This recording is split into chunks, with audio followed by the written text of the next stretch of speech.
Halo, shalom bagi kita semua. Haleluya, Yesus sudah bangkit. Hari ini kita bersama-sama akan merayakan kemenangan kebangkitan Tuhan. Oleh karena kita memiliki Allah yang hidup. Untuk itu Los akan mengajak kita kembali membuka Alkitab untuk membuka ibadah hari ini dari peristiwa kebangkitan Tuhan Yesus dari Matius pasal 28 ayat yang ke-5 dan ayat ke-6 Los akan bacakan untuk kita semuanya. Akan tetapi malaikat itu berkata kepada perempuan-perempuan itu, "Janganlah kamu takut, sebab aku tahu kamu mencari Yesus yang disalibkan itu. Ia tidak ada di sini, sebab ia telah bangkit, sama seperti yang telah dikatakannya. Mari, lihatlah tempat ia berbaring." Kiranya kisah kebangkitan ini menjadi sebuah semangat di tengah-tengah pandemi ini untuk kita meyakini kita memiliki Allah yang hidup dan yang senantiasa menyertai kita sampai hari ini. Untuk itu kita akan merayakan kemenangan Tuhan, langsung aja kita akan berdiri bersama-sama. Ibadah sekolah minggu hari ini kita akan mulai dengan mengakui bahwa pertolongan kepada setiap kita adalah di dalam nama Tuhan yang menjadikan langit dan bumi. Kiranya kesetiaan Tuhan mengalir dalam kehidupan kita hari ini bahkan sampai selama-lamanya. Dengan masih tetap berdiri kita akan berdoa kepada Tuhan. Allah yang hidup, kami sangat bersyukur memiliki Allah yang begitu hebat, Allah yang begitu perkasa, Allah yang telah memenangkan kami dari segala hukuman dosa. Bahkan kami hari ini Tuhan memperoleh jaminan bahwa hidup kami di dalam Tuhan, Allah yang memberi kemenangan yang telah mengalahkan kematian. Kami akan merayakan kebangkitan, kemenangan Tuhan yang senantiasa mengingatkan kami bahwa kami memiliki Allah yang hebat, Allah yang hidup dan menyertai kami. Terima kasih Tuhan, kiranya setiap puji-pujian kami berkenan kepada Tuhan. Siapkan hati kami bersama-sama untuk kami boleh mendengarkan firman Tuhan hari ini. Terpuji nama Tuhan, di dalam nama Tuhan Yesus kami siap merayakan kemenangan Tuhan hari ini di hari Paskah. Amin.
Shalom anak-anak semuanya.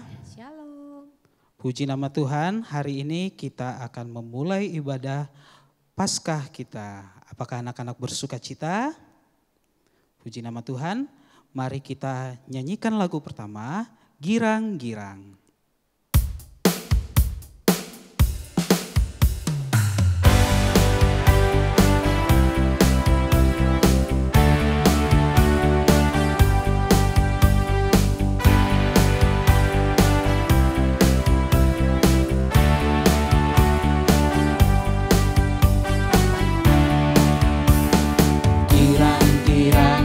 ada girang besar. Suka-suka ada suka besar. Girang-girang ada girang besar. Suka-suka ada suka besar. Yesus bangkit, Yesus hidup, Yesus bangkit, Yesus hidup. Kita nyanyikan dari awal lagi ya. Girang-girang ada girang besar. Suka-suka ada suka besar. Girang-girang ada girang besar. Suka-suka ada suka besar. Yesus bangkit, Yesus hidup, Yesus bangkit, Yesus hidup. Yesus bangkit, Yesus bangkit, Yesus hidup, Yesus bangkit, Yesus hidup. Puji nama Tuhan, kita semuanya harus bersuka cita karena Tuhan Yesus telah datang dari surga ke bumi ini untuk menebus dosa kita. Dia mati di kayu salib. Sebagai tandanya, ada tanda paku di kaki dan tangannya. Mari kita nyanyikan lagu Tanda Paku.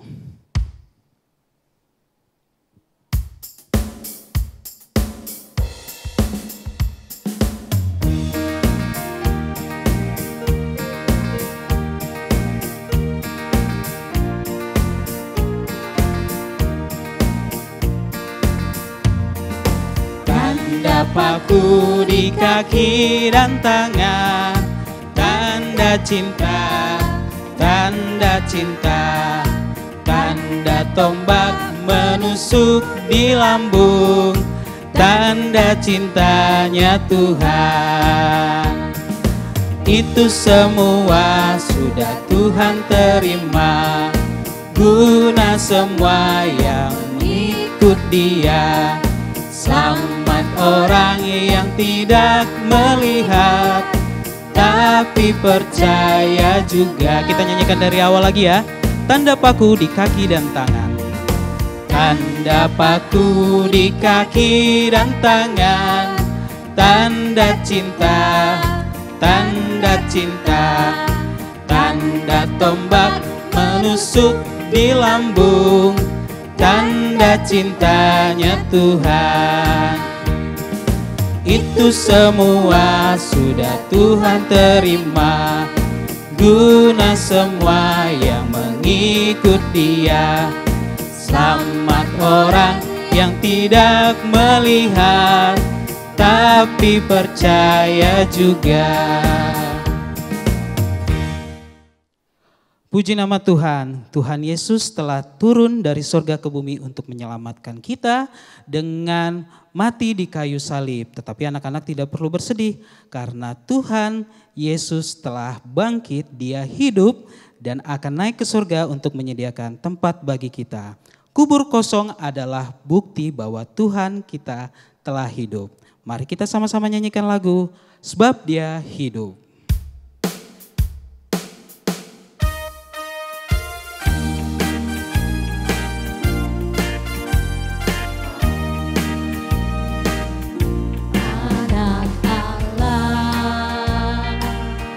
Yesus namanya menyembuhkan, menyucikan, bahkan mati tebus dosaku. Kubur kosong membuktikan Dia hidup. Sebab Dia hidup. Sebab Dia hidup, ada hari esok. Sebab Dia hidup, ku tak gentar, karena ku tahu Dia Dia pegang hari esok. Hidup jadi berarti sebab Dia hidup. Kita nyanyikan dari awal lagi. Anak Allah, Yesus namanya, menyembuhkan, menyucikan, bahkan mati, tebus dosaku, kubur kosong membuktikan Dia hidup. Sebab Dia hidup, sebab Dia hidup. Ada hari esok, sebab Dia hidup. Ku tak gentar, karena ku tahu Dia pegang hari esok. Hidup jadi berarti sebab Dia hidup. Jadi berarti sebab Dia hidup. Hidup jadi berarti sebab Dia hidup. Puji nama Tuhan. Sekarang kita akan mempersiapkan hati kita untuk menerima firman Tuhan. Mari sama-sama anak-anak, kita masuk ke dalam hadirat-Nya, kita diam, kita lipat tangan, kita tutup mata, dan mari kita menyanyikan lagu Yesus Sahabatku.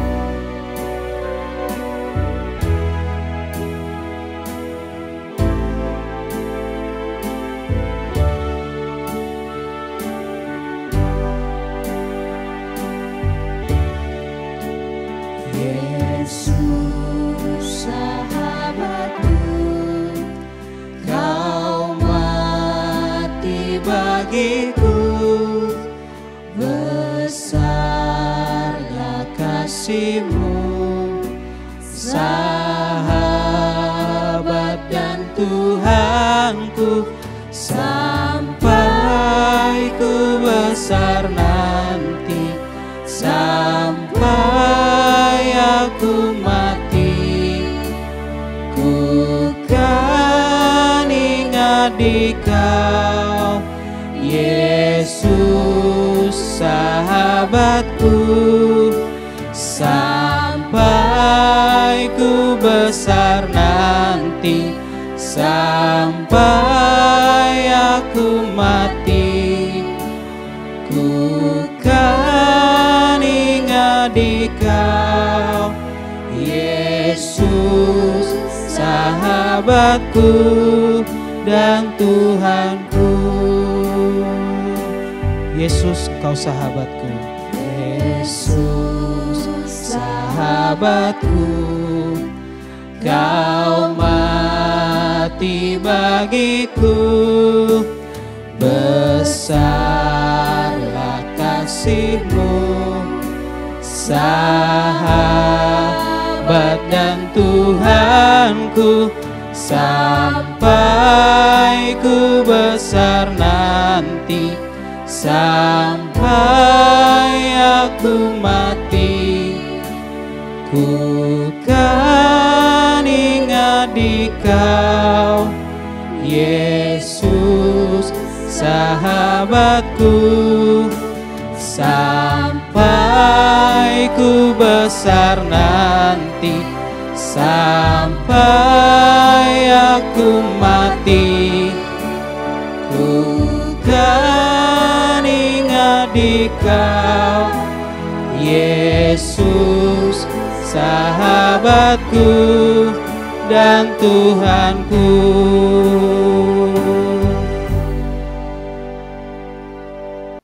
Anak dikasih Tuhan, hari ini adalah hari yang istimewa.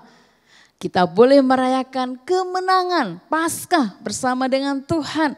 Dan kesempatan hari ini Loso akan undang untuk kita bersama-sama mendengarkan firman Tuhan dari tamu yang istimewa, yang jauh-jauh tapi bisa bersama dengan kita. Mungkin kalau pada waktu tidak ada pandemi mungkin sulit bersama-sama dengan kita. Tapi justru di tengah pandemi ini kita bisa bertemu dengan mereka. Ya, kita akan menyambut tim domba kecil yang akan menyampaikan firman Tuhan hari ini. Sebab itu kalian duduk manis, siapkan Alkitab dan konsentrasi mendengarkan firman Tuhan. Mari kita buka hati kita akan berdoa mohon pertolongan Tuhan. Mari kita akan berdoa. Tuhan, sekali lagi kami datang kepada Engkau. Karena kami tahu Tuhan, hanya firman-Mu Tuhan yang menguatkan kami. Dari firman-Mu kami tahu kebenaran bahwa Engkau adalah Allah yang hidup. Yang sudah mengalahkan kematian. Kiranya hari ini Tuhan melalui firman Tuhan sekali lagi kami diingatkan. Kami tidak perlu takut, kami tidak perlu khawatir. Bahkan di tengah pandemi ini Tuhan, ketika kami harus di rumah kami, sampai detik ini ya Tuhan, kami percaya Engkau ada bersama dengan kami. Buka hati kami untuk mendengarkan firman Tuhan dan juga Engkau pakai tim domba kecil yang akan menyampaikan firman Tuhan hari ini. Terpuji nama Tuhan, dalam nama Tuhan Yesus kami mengucap syukur dan berdoa. Amin. Halo adik-adik Sekolah Minggu Kalam Kudus Pekanbaru. Nah, bersama Kak Yumi dari Domba Kecil. Nah, sebelum kita mau mendengarkan firman Tuhan, terlebih dahulu kita mau menyebutkan ayat hafalan. Ayat hafalannya sangat gampang dan mudah sekali untuk diikuti dengan gerakan badan kita, tangan kita ya.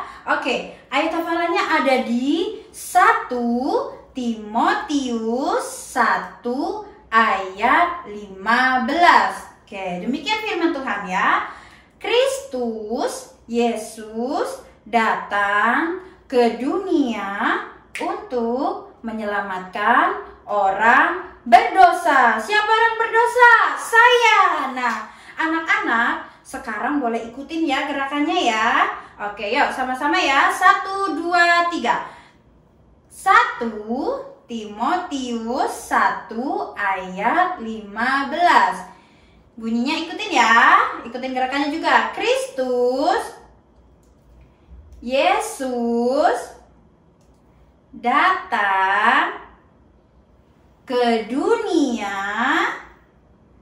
untuk menyelamatkan orang berdosa. Oke, bisa ya? Adik-adik pasti bisa. Yuk kita sama-sama ya sebutin ya. 1 Timotius 1 ayat 15. Kristus Yesus datang ke dunia untuk menyelamatkan orang berdosa. Siapa yang berdosa? Saya. Nah, adik-adik gampang kan? Bisa kan ikutin ya? Nah, sekarang kita mau siap-siap untuk mendengarkan firman Tuhan. Oke, dah. Puji Tuhan, hari ini kita merayakan Paskah.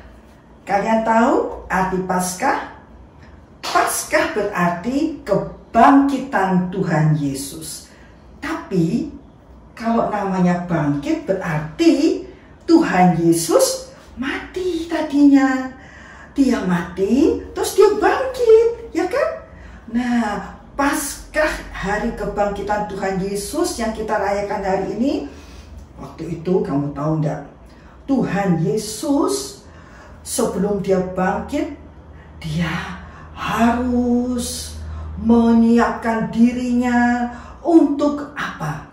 Melakukan tugas dari Bapa di surga, menyelamatkan manusia yang berdosa. Siapa manusia berdosa? Saya, kamu, kita semua, karena kita sudah melanggar firman Tuhan. Tuhan Yesus waktu itu, waktu dia tahu waktunya sudah sampai untuk dia harus menyerahkan nyawanya, dia pergi ke satu taman yang namanya Taman Getsemane. Dia ajak murid-muridnya ke situ dengan 3 orang murid inti, Petrus, Yohanes, Yakobus, untuk berdoa. Dia berdoa dengan sungguh-sungguh. Dia tahu dia akan dianiaya, dia akan disiksa karena dia harus menanggung dosa dunia. Itu berat sekali untuk Tuhan Yesus, sampai dia berdoa sungguh-sungguh sampai darah menetes. Itu peluhnya itu, keringatnya itu seperti darah menetes saking sungguh-sungguhnya berdoa. Waktu dia suruh murid-muridnya ikut berdoa, ternyata mereka tertidur. Tidak sanggupkah kamu berdoa bersama aku selama sejam? Tapi udahlah, tidurlah. Dia tahu murid-muridnya sudah capek. Waktu Tuhan Yesus masih berdoa, dia bilang, Bapak, kalau boleh, biarlah cawan penderitaan ini lalu daripadaku. Tapi bukan kehendakku, Bapak, biarlah kehendakmu yang jadi. Bapak kasih penguatan, malaikat memberi penguatan. Tidak bisa, harus diterima, harus dijalani. Dan Yesus bilang, kehendakmu yang jadi, Bapak. Dia terima kehendak Bapak. Waktu dia lagi ngomong-ngomong sama muridnya, ayo bangun. Apa yang datang?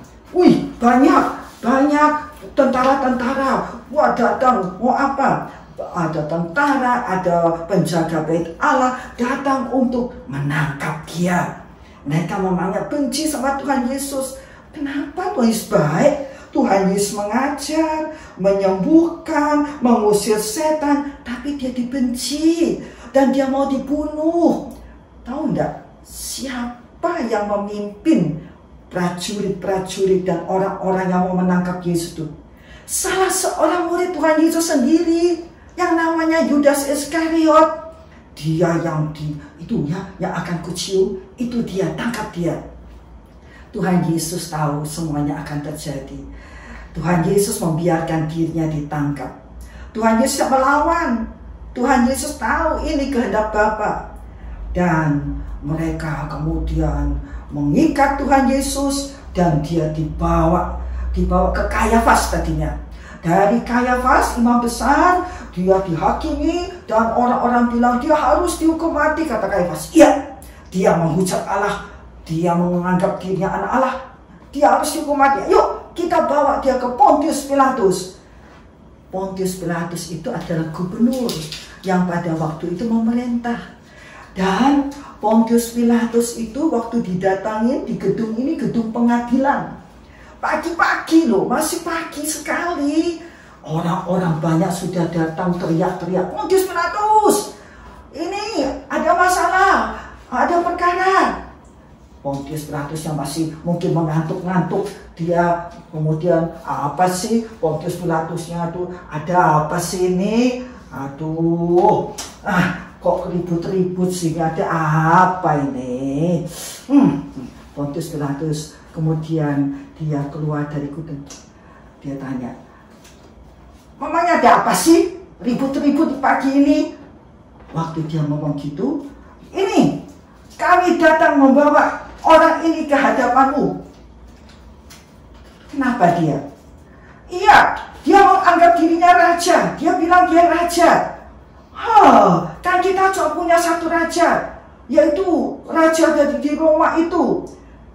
Pontius Pilatus, kamu mesti tanya dulu, salah apa dia? Pokoknya dia salah. Pontius Pilatus tanyain Tuhan Yesus, kamu siapa? Tuhan Yesus bilang, ya, menurut kamu, kata Pontius, katanya kamu kamu raja, seperti yang kamu katakan. Wow, Pontius Pilatus bilang apa? Hei, dengar ya, aku tidak mendapatkan kesalahan pada orang ini. Jadi, dia tidak bisa dihukum mati. Kamu aja yang hukum dia kalau menurut kamu dia melanggar hukum Tauratmu. Nggak bisa. Hukum Taurat kita tidak membolehkan kita membunuh. Jadi kamu yang harus membunuh. Pontius Pilatus bingung. Gimana ya? Dia tahu Yesus tidak bersalah kok mau dibunuh. Gimana sih? Aduh. Tapi dia kemudian, dah, aku cuci tangan. Aku tidak salah dalam hal ini. Biarin aja. Biar darahnya tertangguh atas kami. Oke, silakan. Pontius Pilatus tidak bisa berbuat apa-apa. Rakyatnya, wih, lihat itu semua, wih, salibkan dia, salibkan dia. Pontius Pilatus mau bebaskan Yesus, tidak bisa. Pontius Pilatus bilang, hei, kamu mau siapa aku bebaskan? Barabas atau Yesus? Barabas itu pada penjahat, penjahat anak-anak. Tapi orang-orang itu teriak, bebaskan Barabas, salibkan Yesus, salibkan Yesus. Tambah lama tambah rame. Pontius Pilatusnya takut. Aduh, salah apa sih orang ini? Tidak ada salah kok harus disalibkan. Tapi dia tidak berbuat apa-apa dan dia bilang, oke, ambil dia, salibkan dia. Dan mereka membawa Tuhan Yesus untuk disalibkan. Tapi sebelum disalibkan tahu, dia tidak langsung disalibkan, enggak. Dia dianiaya dulu. Diapain? Dicambukin badannya. Pernah lihat cambuk enggak? Cambuk. Di sini mungkin tidak ada kuda ya. Tapi kalau orang punya kuda, biasanya pakai cambuk. Ceter gitu. Tuhan Yesus waktu itu, padahal Tuhan Yesus ini pernah berbuat salah enggak? Pernah berbuat jahat enggak? Tidak pernah. Yang mesti dicambukin itu orang yang berbuat jahat. Mungkin pencuri, mungkin perampok, mungkin pembunuh. Tapi Yesus tidak pernah membunuh orang, malah menyembuhkan orang. Tidak pernah mencuri, tidak pernah merampok. Kok dicambukin? Itu untuk memenuhi apa yang dinubuatkan para nabi tentang dirinya. Mesias, Juru Selamat dunia, harus disiksa. Oh, dia mengalami banyak siksaan anak-anak. Lihat cambuknya itu. Ujung-ujungnya itu ada kayak duri-duri. Itu dicambukkan ke punggung Yesus. Cetar! Waktu cetar gitu, kamu tahu enggak? Sebagian daging-daging Yesus ikut terbawa oleh duri-duri itu. Kalau kita dicambuk keluar apa? Ya darah. Ada bilur-bilurnya. Yesus diam. Biasanya orang cambuk itu teriak-teriak, aduh. Tapi Yesus tidak. Dia diam. Dia tahanin. Kenapa? Karena dia tidak mau kita yang dicambuk. Musuhnya kita. Karena kita yang jahat. Kita yang berdosa. Tapi Yesus, dia rela. Dirinya dicambuk. Dirinya disiksa. Mau selamatkan kita. Supaya kita jangan dicambuk. Sekalipun kita berbuat dosa, dia tidak mau kita dicambuk. Dia aja yang dicambuk, tidak apa-apa, kata dia. Cekat.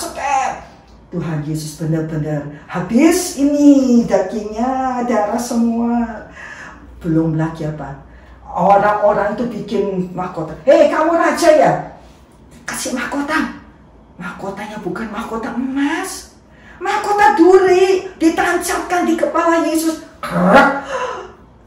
Kalau ibu yang kena itu mungkin, baru sakit itu duri-duri nancep di kepalanya Yesus. Darah keluar dari kepalanya. Dan Yesus terima itu semua dengan penuh penyerahan. Dia disiksa, dia dianiaya, dia dikata-katain, dia dihina, dipukul, ditinju, disepak. Kata-kata yang jelek dikatakan kepadanya. Dan dia lalu dibawa ke satu bukit, namanya Bukit Golgota. Bukit Golgota ini anak-anak, satu bukit. Golgota itu tahu nggak artinya apa? Golgota itu artinya tengkorak. Tengkorak, iya. Biasanya di Bukit Golgota ini yang orang-orangnya jahat yang dibunuh di sini. Penjahat-penjahat dihukum di sini. Hukumnya bukan sembarangan hukum. Hukumnya itu disalib. Kalau orang disalib itu menandakan suatu kutuk. Ya, orang yang disalibkan dikatakan terkutuk. Itu satu cara penghukuman yang paling mengerikan. Yesus dibawa ke situ setelah dia dianiaya, setelah dia ditendang, setelah dia maki, setelah ditampar, setelah ditinju. Seluruh tubuh Yesus mengeluarkan darah, anak-anak. Dari kepalanya kena ke mahkota duri ada darah. Di punggungnya kena itu tadi cambuk itu keluar darah. Oh, waktu dia juga ditinju mukanya ada darah. Orang-orang yang lihat, aduh Tuhan Yesus, kenapa engkau harus menderita seperti itu? Tapi Yesus tenang, Yesus diam, Yesus terima itu. Dan dia dibawa ke Bukit Golgota. Bukit itu sepi tadinya. Tiba-tiba ada orang-orang datang, ada orang-orang yang datang di situ. Oh, siapa dia tuh? Oh, katanya itu loh, orang yang suka menyembuhkan itu mau disalibkan. Aduh, mungkin di antara orang banyak itu ada yang sudah disembuhkan. Murid Yesus ada juga yang mengikuti, mau lihat apa yang terjadi dengan gurunya. Oh, rupanya di tempat itu, di tempat yang namanya Bukit Tengkorak itu ada yang dikasih salibnya, ada penjahat yang disalib di situ, ada penjahat lagi satu lagi disalibkan di situ juga. Oh, ada 2 orang, tapi yang di tengah adalah Yesus. Yesus disalibkan di tengah, di antara 2 penjahat. Murid Yesus, dia sedih lihat gurunya disalib. Dia datang lebih mendekat, dia sedih. Yesus juga lihat muridnya, Yesus juga lihat ibunya. Yesus tahu, dia rela. Lihat tangannya, disalib itu apa? Dipaku tangannya, dipaku kakinya, di seluruh tubuhnya mengalir. Dari sini, dari kepalanya ada darah mengalir. Untuk apa? Yesus sangat menderita. Dia sangat menderita, tapi dia tahan. Karena dia lihat saya dan dia lihat kamu. Dia mau selamatkan kita. Darah Yesus ini anak-anak. Firman Tuhan mengatakan, dan darah Yesus, anaknya itu menyucikan kita daripada segala dosa. Segala dosa kita ditimpakan kepada Tuhan Yesus. Yang nakalkan saya, yang suka bohongkan saya, yang suka berbuat jahat dengan tangan saya. Tapi kenapa Yesus yang mesti dipaku tangannya? Kenapa Yesus harus dipaku kakinya? Kenapa Yesus harus dikasih mahkota duri? Karena Yesus mau menggantikan kita. Dia mau menjadi juru selamat kita. Kalau Tuhan Yesus tidak mau, kita yang harus dianiaya. Kita yang harus mengalami semuanya itu. Tuhan Yesus rela. Tuhan Yesus membiarkan dirinya disiksa itu. Akhirnya Yesus menyerahkan nyawanya. Dia bilang sudah genap, dan dia serahkan nyawanya. Waktu dia sudah serahkan nyawanya, dia kemudian dibawa ke satu kubur. Mayatnya Yesus diminta oleh seorang namanya Yusuf Arimatea, dan dibawa ke satu kubur yang masih baru. Ini kuburnya Yusuf Arimatea masih baru, belum pernah ada orang mati ditaruh di situ. Nah, disitulah mayat Yesus diberi kain kapan. Kalau orang mati di sana di Israel itu mayatnya ditutup, dibungkus dengan kain putih, namanya kain kafan. Tuhan Yesus juga ditutup bungkus dengan kain kafan, udah dirempah-rempah, terus ditaruh di kubur ini. Kubur ini dia bukan seperti kita. Kalau kita kan kubur di bawah ya. Kalau di sana itu kuburnya itu goa, dibuat goa gitu. Terus mayatnya ditaruh di dalam goa itu. Di depannya itu, di pintunya dikasih batu gede untuk menutupi. Tuhan Yesus oleh Yusuf Arimatea dan Nikodemus, 2 orang itu dibawa ke tempat ini dan dia dikuburkan di situ. Satu hari, didatangin apa? Tentara, jaga sama tentara, karena orang-orang Farisi bilang, nanti ya itu mayatnya dicuri, katanya dia bangkit, karena dia bilang dia 3 hari akan bangkit, jadi jaga. Oke, dijaga, dikasih materai. Satu hari 2 hari. Hari ketiga, apa yang terjadi? Ada gempa bumi, ada gempa bumi, ada gempa bumi. Wih, tentaranya wah, ketakutan. Lihat, ada malaikatnya di situ. Rupanya ada 3 ibu-ibu. Ibu-ibu ini mau memberi rempah-rempah pada mayat Yesus. Salah satunya Ibu Maria Magdalena. Ada lagi ibu yang lain. Dia ditemani 2 orang ibu-ibu yang lain. Mereka heran. Loh, tadinya mereka dari jauh pikir nanti siapa yang menggulingkan batu besar itu ya. Waktu dekat, kok sudah terguling? Waktu mereka mendekat, ada malaikat loh. Hai, kenapa kamu cari yang hidup di antara yang mati? Yang hidup di antara yang mati? Apa maksudnya? Iya, sudah bangkit, dia tidak ada di sini. Ayo pergi, katakan pada murid-muridnya, dia sudah bangkit. Hah? Mereka tuh kaget. Dia sudah bangkit. Apa maksudnya? Malaikat itu juga. Ibu Maria tapi nggak mau pergi, nggak mau ikut pergi. Yang 2 orang ibu itu selalu pergi. Ibu Maria tetap di situ. Dan dia kemudian menangis. Kemudian dia ada orang bilang gini, "Ibu, mengapa kau menangis? Siapa yang kau cari? Kenapa kau menangis?" Habis Tuanku diambil orang. Apa kamu yang ambil itu? Dia kira itu penjaga taman. Bapak kasih tahu aku di mana dia. Aku mau ambil dia. Terus orang yang dia pikir penjaga taman bilang apa? "Maria, itu kan suara guruku, Rabuni." Wih, dia senang. Yesus, dia senang. Dia mau peluk Yesus. Tapi Yesus bilang, "Jangan pegang aku. Aku belum pergi kepada Bapakku dan Bapakmu, pada Tuhanku dan Tuhanmu. Tapi pergilah, beritakan kepada saudara-saudaraku supaya bahwa aku sudah bangkit dan mendahului kalian." Maria senang sekali. "Oh, guruku, engkau sudah bangkit." Dia senang sekali. Dia disuruh pergi memberitakan. Dia pergi ke murid-murid yang lain. Dia kasih tahu, Yesus sudah bangkit. Murid-muridnya udah, "Apa sih Maria, kamu ini mimpi mungkin pagi-pagi sudah terkubur." "Enggak, aku tahu, aku lihat dia, aku ketemu dia sendiri, dan dia yang memberitahu aku. Dia sudah bangkit, dia hidup loh, dia tidak mati, dia hidup." Aduh, senangnya. Maria sangat senang. Tapi murid-murid yang lain pada tidak mau percaya. Petrus dan Yohanes mau tahu benar tidak sini.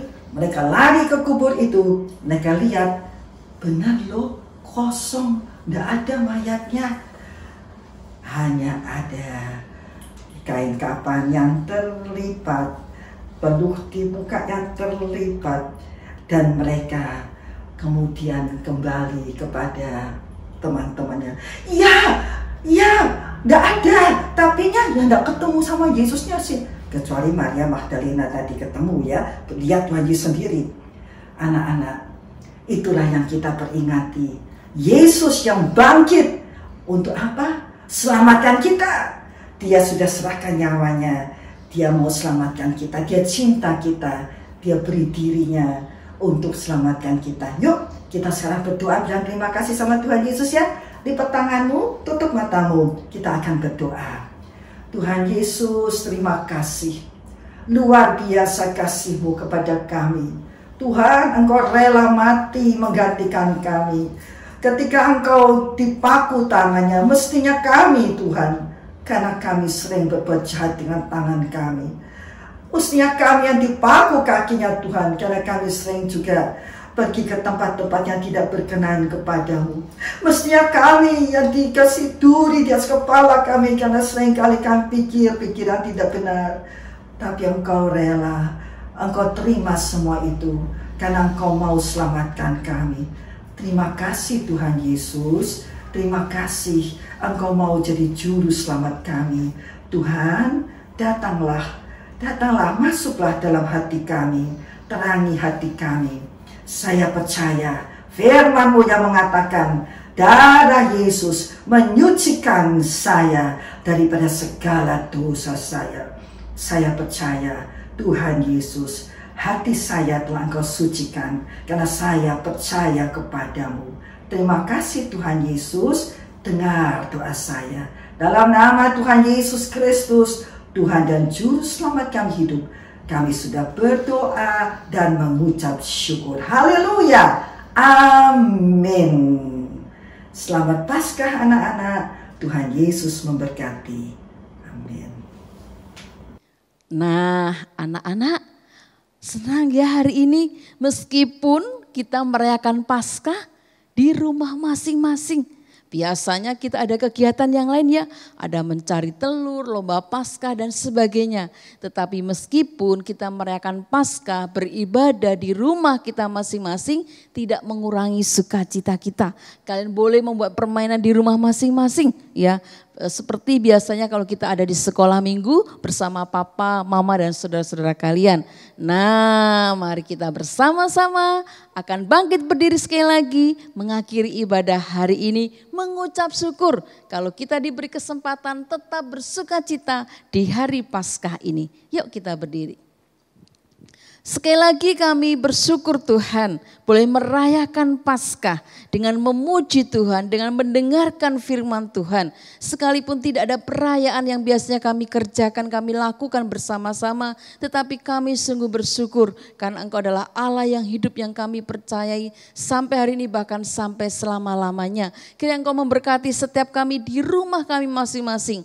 Kemenangan yang kami boleh rasakan bersama-sama melalui ibadah Paskah hari ini akan menjadi sebuah semangat bagi kami melewati hari-hari kami ke depan sekalipun kami masih di rumah kami masing-masing. Terima kasih Tuhan, kami menyerahkan kehidupan kami sepanjang minggu ini dalam tangan Tuhan. Dalam nama Tuhan Yesus kami mengucap syukur dan berdoa. Amin. Puji Tuhan, selamat hari Minggu, selamat Paskah, Tuhan Yesus bangkit, haleluya.